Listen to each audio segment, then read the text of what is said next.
What's up, guys? It is Maxwell with the next Spartans Legacy War recap, and this one coming from another random spin, as I had already spoiled. War&Glory this time, and not quite as good of a performance as we had against the Moral Thieves, but still more than enough to take down War&Glory.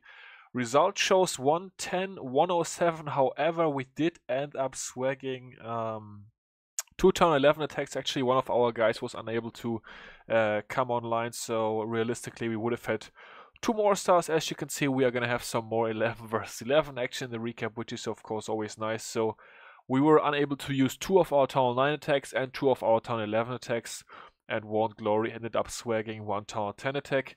As far as the breakdown goes for this one, 6, 19, 15 for us, 7, 15, 18 for them. So we had one less 11 but four more 10s, so relatively even, I would say. Maybe even a slight advantage for us. But anyways, let's jump right in. And today, in my traditional fashion, we are going to go bottom to top. We've got 3 town 9 attacks today, and then after that is going to be our 10v10s. And then 10v11 and 11v11 in the very end. Alright, so let's jump in with Simon right here, coming in for his fresh hit 3-star. You guys know that all my Town 9 attacks, or all the Town 9 attacks that I show on the channel are fresh hits, so we are of course going to stick true to that theme.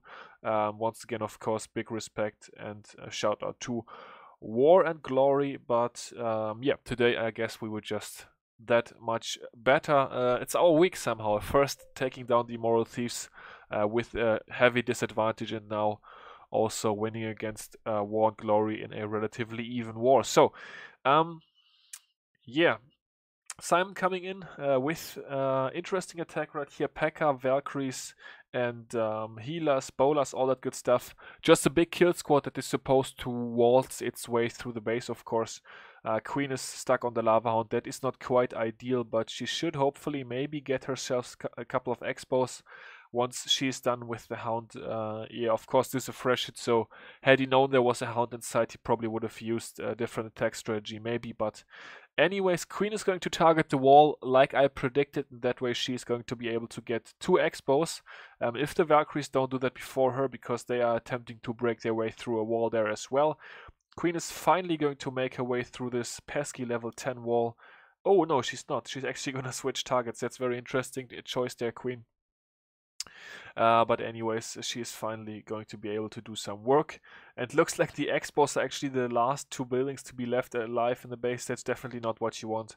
But still, Simon able to wrap it up. Yeah, the Lava Hound really kind of messed him up there. Other than that, pretty cool attack. And we are going to move on to number 27, where we have got Viserion coming in. I also have not featured him yet, so I thought I would toss him in today's recap with his fresh hit 3-star. And utilizing dragons, that of course always brings you some extra points on my channel. And yeah, looks like he's going to be able to zap down 2 air defenses with 3 lightnings, it looks like. And then the goal is of course to get the other 2 air defenses out of the way with the Queen and the Kiwi Walk there. And he is probably also going to get the Expo, which would be a nice bonus, but even if he does not get the Expo, he is going to be Gucci for his Dragon Assault here. He's got, it looks like 7 dragons, bunch of balloons, maybe a Clan Cast Lava Hound or some more dragons. I don't know, we'll see. Maybe he's just going to use the loons to snipe off the defenses here. Looks like Queen is actually not going to target the Expo, although she should be able to reach it. So Viserion is just going to send in some loons very early here onto this Expo to take that out. And also the Tesla, it looked like there was going to be 1 Tesla there, but it actually turns out there was 3 Teslas there. So spotted the Tesla farm, and 2 of his dragons are actually going to be able to deal with that, so good thing to have that out of the way as well. Of course, only 1 rage spell left for the rest of this base since he used 3 lightnings. But yeah, you can see not much left standing. He still has balloons to snipe off this archer tower, for example. He actually decides to go for the wizard tower instead. And then he's got 4 more loons for those archer towers, so he's going to be placing all of those onto that 1 archer tower to take out the Expo as well. And that is going to seal the deal. There goes the rage spell as well. Didn't even need the rage spell for his dragons, so great job by Viserion on 27. Up next is number 26, and Sugar, how you get so fly, coming in for this one. with the Shattered Goho, Snip spell composition, aka 1 jump 3 heal. We've got a Wizzy clearing out couple of buildings, another wizard dealing with the corner hut. That's very interesting. We saw in the first replay, I think there was a giant coming out of the builder hut, and out of this builder hut there was no giant coming out. So I guess this war must have gone down while the giants were patched out of the game again. I don't know. But anyways, we've got a baby dragon helping out with the funnel on the other side. Looks like he's created a very good funnel. The queen is lava is actually coming out, so maybe he could have adjusted still and sent the queen elsewhere, but he decided to send her towards the core anyways. Actually, he decided to suicide her, of course. Now the queen taking a funny route here, first towards the outside, then she's gonna turn back in for the lava hound actually. BK is gonna use his ability. Thankfully, the enemy queen did jump the wall here. That was very fortunate. That way the king was able to take her out nicely. And the queen and the wizards are gonna clean up the lava pups, and then he's gonna be able to start with the hawks soonish. Yeah, there he goes, comes in from the top. No Teslas yet. Oh, there's the first Tesla. Okay. Of course, always with these Hawk Rider fresh hits, it's always interesting to find out where the Teslas are, because those are pretty much your main threat, the surprise factor. I think you can pretty much predict anything else inside a base, but those Teslas, they can be really pesky. But at this point, all the Teslas have been revealed. He knows where to place his heal spells. And yeah, this is going to be ending up being quite an overkill. So great job to Sugar. On number 26, up next is 22, and we have got Sam once again grabbing himself a 10v10. I feel like Sam is almost getting one every war here, and it's going to be Queen Walk or Queen Charge dragons for this one. We see 10 wall breakers, we see some sniping around the outside. That is of course always fortunate if you can do that with dragon attacks, or it definitely helps out the attack. So let's see. First air defense, of course, a no-brainer. After that, the queen is going to turn back actually and grab herself both those archer towers. Then, though, she's going to step the right way. Very nice baby dragon there for funneling as well. And also grabbing a bunch of trash buildings, so very nicely done on that. Here come the wall breakers. BK is tanking for them. 4 of those have already been placed, and they've actually fragged another wall. So he's actually only going to need 2 wall breakers, it looks like. Yeah, 2 wall breakers, there we go. To open up the next section of wall, which is going to put him in a very comfortable spot for the rest of his wall breakers. However, though, he's already lost 2 healers, so down to 3 at this point. The Expo and the air defense have been doing work. And the Expo is actually going to switch back to those healers, so that's most unfortunate. And he's actually not going to be able to do anything about losing those healers also, I think. And there goes another Black Bomb. Wow. Thankfully, the Black Bomb, though, caught the healer that was already low on health. So I guess that's at least a good thing. But anyways, he's down to 2 healers at this point, so has to pop the ability. And might not even get the last air defense out of the way. Still has the 4 wall breakers, but at this point, he's focused on the dragon portion of this attack. Another Rage Spell down for Queen. She's onto the Golem now, and then only 1 Loon. Oh, yeah, only 1 Loon. Of course, only 1 Loon onto her. The Dragon is actually going to help out with the Golem and Loon kills, so that's very nice. The Queen is going to be able to actually break her way into the center here. The Dragons take out the second Inferno Tower. Queen makes her way towards the core, deals with the Sweeper. She's not going to be able to get the last air defense from this point, but the Dragons do get the last Archer Tower, which is of course the last defense inside the base that can harm the Queen. So AQ is going to be able to finish the job here, so nice job to Sam taking out base number 20. Up next is 15 already, so moving quite a ways up. Milzy coming in for this one on a maxed out base, I think, except walls maybe. Yeah, should be maxed out, right? I guess. So, yeah, Milzy. What is that air defense? Come on now, War&Glory. We expect better things from you. Polar bounces onto an air defense. Wow, you never really want to give that up. But I guess they did. So, Milzy able to bounce down this air defense over here. For the price of 12 troop space, which is of course very cheap, and a 10v10 hitter is most often gonna take that offer. In comes a test warbreaker and then some more Golem King Bowler kill squad here. Suicide Queen setting the funnel. At least that's the goal. The Queen is threatening to step towards the inside. Hopefully she's going to be able to take out another Arch Tower. And air defense, I don't know if the Queen has been quite accurately placed here for this one. But anyways, the Golem and the Loon and the Lava Hounds, what I meant to say. Golem and the Lava Hound coming out of the Clankers. That would be sort of scary, right? But you never know with Supercell. We might have a Golem coming out of a Builder Hut something or soon. Something like that soon. So yeah, Milzy starting things off on this double cannon right here. First Lava Hound, the level 4 Hound catches 2 Black Bombs right away, which is most unfortunate. So it's going to be dead whenever, or actually before it reaches the first air defense. Milzy coming in with the 2 haste spells, gets that wizard tower out of the way, but all his initial loons are gonna peter out after that. Rage spell though is gonna be able to deal with the second inferno tower. That's going down. Nice pathing also onto the expo that stands right into the middle of the base. Last air defense goes down. Now only 3 archer towers left. Not gonna be able to stop him for this attack. 1 haste spell left in the bag is gonna be used right there. And that is GG for this base. Nice. Kill squad Lalo triple by Milzy. Up next, number 14, we have got Nos coming in. Nos v Russia, nice account name as well, Nos. Taking out the crazy Yido, we all know him, of course. Do we know him from WHF, or is he just a long-time member in War&Glory? I definitely know the account name, it sounds familiar, but anyways, that is very insignificant for this attack. Nos coming in with Queen Charge Lalo, so I guess Tony is gonna be gonna be happy to see this one. Tony recently suggesting that we should use more Queen Charges in CWL as well, as we had, I believe, 7 out of our 8 10v10 triplets against the Immoral Thieves were Queen Charges or something. So yeah, you know, Tony's all about the Queen Charges. But anyways, nice poison spell by Nos. We're gonna go to ×4 speed as the Queen deals with the Lava Hound. The Wizard is helping her out. Alright, there we go. I guess you guys are gonna thank me in the comment section for speeding through the Lava Hound, right? It's not too interesting to watch. But yeah, let's see. We've got Warbreakers coming in, quite a few of them, and they are actually gonna open up the wall. So I guess that was 5 Warbreakers maybe. So he must have had 9. I didn't watch actually.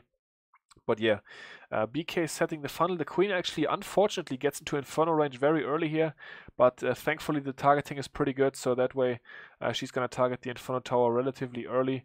Uses another Rage spell there just to be able to make his Warbreakers a success and not fail to open up that next wall. So quite expensive, but he's actually going to be able to he's actually going to be able to also, is what I meant to say, also use that rage spell for the kill of enemy queen. So I guess he saved that rage. He goes the 3rd rage spell, 3 hastes left now for the Lalo portion of this raid. And we've got an Inferno Tower, 2 Wizzy Towers left to deal with. Queen is going to not take out this expo here, which she was definitely meant to do, but open up a funny section of wall. I guess she's going to help out with another expo, but yeah, definitely not ideal by the Queen. She's gonna hang on the Dark Elixir storage now. All the 3 haste spells have been placed at this point in time. The Wizard Tower does go down by the splash that the balloon does when it dies, so that was fortunate. Queen tanking the expo is gonna 1v1 that, so that's nice for the loons. Only 1 Arch Tower left. This base is wrecked. Nice job to Nos. That moves us on up to the 10v11 action already. We have had 4 10v10 triples this war. 3 for War&Glory, so not a crazy high score on that, but you know, midweek, it's not always going to be like that. Definitely some better bases from War&Glory compared to Immoral Thieves, I can confirm that. So let's move on to 10v11, and first up Bliss coming in, and I still don't understand why she anyways, it's not supposed to be a rant, but why she didn't start sniping percentage right after she did this, the hasted loons. But anyways, that Arch Tower did not go down over at the top, which was unfortunate. And then she just sent in a crazy amount of bolas here, Golem, everything towards Town Hall. Her goal here is to just do a bunch of damage and have the Queen end up on the Town Hall, which actually did end up working out quite nicely. Earthquake down there. Poison for the loon, of course, and then also a free spell to keep those bowlers alive. As you can see, bowlers splitting off into both sides here, and that way there's not going to be anything left for the Queen to target except the Town Hall. And she actually was sort of close on percent just because she did not start the sniping of the buildings in the beginning. Had she done that in the beginning, it wouldn't even have been a close contest, but this way she ended up with 50% on the dot. However, a fresh 2-star, so very well done by Bliss here on base number 4. Taking out my man Baker. Shout out to Baker over in War&Glory. Great guy. I really appreciate him. And yeah, Bliss able to take down his midweek base. And then, of course, we have the 11v11 triple, but we are going to cap off the recap with that. We are gonna go next with some more. For War&Glory, I guess some more annoying 50% 2-stars. But this also a fresh hit by Leroy, so shout out to my man Leroy. Nice job by him as well. Actually helped me out on voice chat as well. It's so funny. We've got so many people from different regions of the world. So we had Leroy, the Australian, plan with me, the German, on voice chat for 10v11. It's so fun inside Spartans Legacy. It's just fun. And yeah, my attack actually did end up not working out. Unfortunately, it was also a fresh hit, and I ended up with 61% 1-star.